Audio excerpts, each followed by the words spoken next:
Our shoot for Sir magazine was going well, but I couldn't help notice a commotion coming our way. It was our guest star, a beautiful Indian elephant.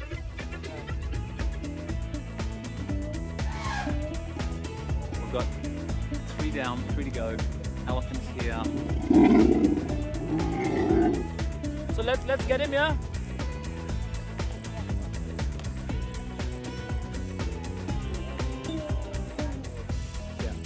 I was speaking to the production manager and said to her, when is the truck picking up the elephant and when will it arrive?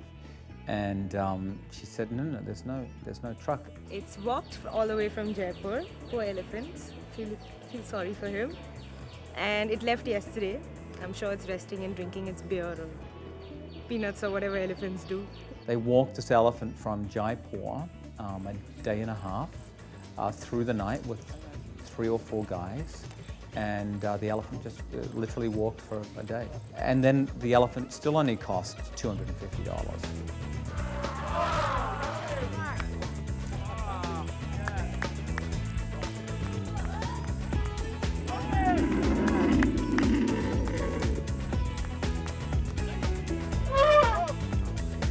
Thankfully, the elephant cooperated, and with a little bit of Photoshop magic, we eliminated the handler from the shot.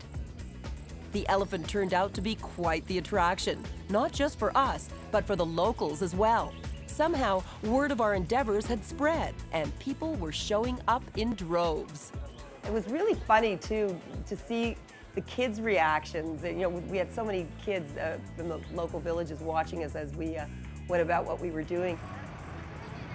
Emotionally, it was a roller coaster because you arrive at this beautiful palace, and it's spectacular, you know. And then the very next day, you're with people that $1 could change their week. $10, you could change their month. And then you're paying a small amount of money comparatively for this exquisite room. Maybe we're paying $150 or $200 a night. That's almost half a year's salary for the average working person. It becomes a little bit offensive. In a period of about an hour, I gave away $50. To see these children up close and personal was a wonderful experience, but still my heart is heavy when I think about the fact that as we got in our big fancy bus and drove off, and we go back to fussing about all the things that really don't matter. You know, we weren't there to change the world, we were there to shoot a fashion story.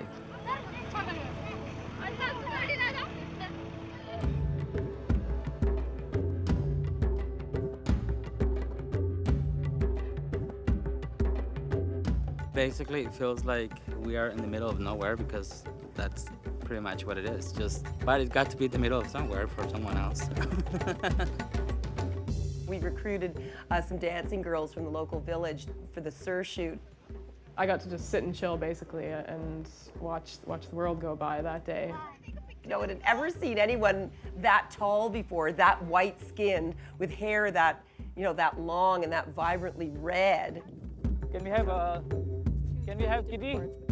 Send the girls, yeah?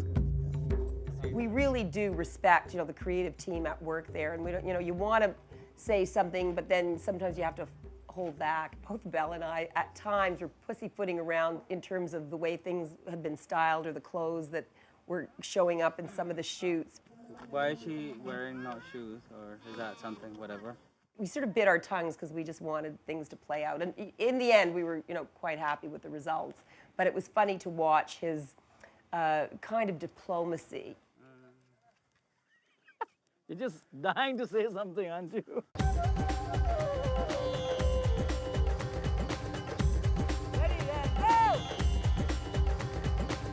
You have these kind of cinematic moments where you're capturing the girls dancing and there's movement in the dresses, and yet the photographer's sitting there and almost like a still life. And he had them dancing on thorns. If you talk about feet that were hurting, you could almost see like tears coming out of their eyes, and he was insisting that they smile and dance, dance, dance. He was calling out to them, and I sat there thinking, oh, how could we be doing this to these poor ladies? Okay. They seem to sort of get the the mission, you know, it's all for the love of art, and they dance their feet off.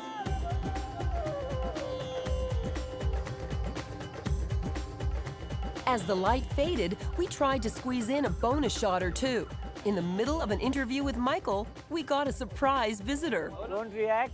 What? Don't react slowly. He might look cute, but Colston knows that monkeys can be unpredictable and dangerous. Careful. As the monkey left and the sky darkened, it was a clear indication that our time in India was coming to an end.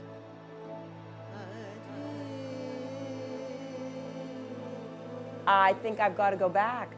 It was incredible. You know, people say, you know, it sounds almost like a corny cliche, it changes you as a person, it changes you forever, but it really does.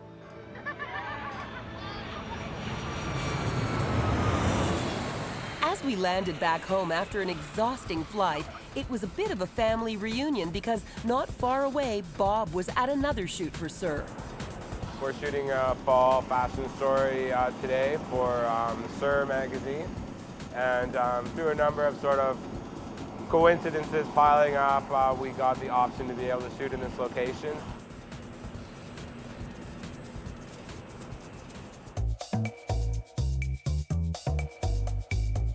Yeah, hold that, looking out, good.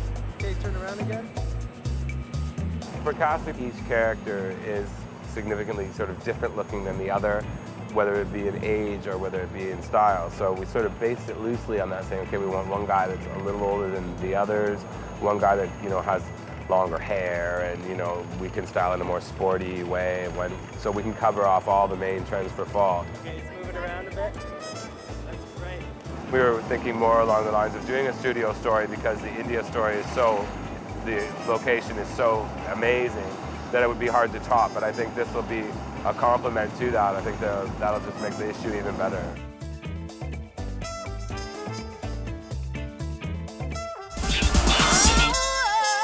Cover stories.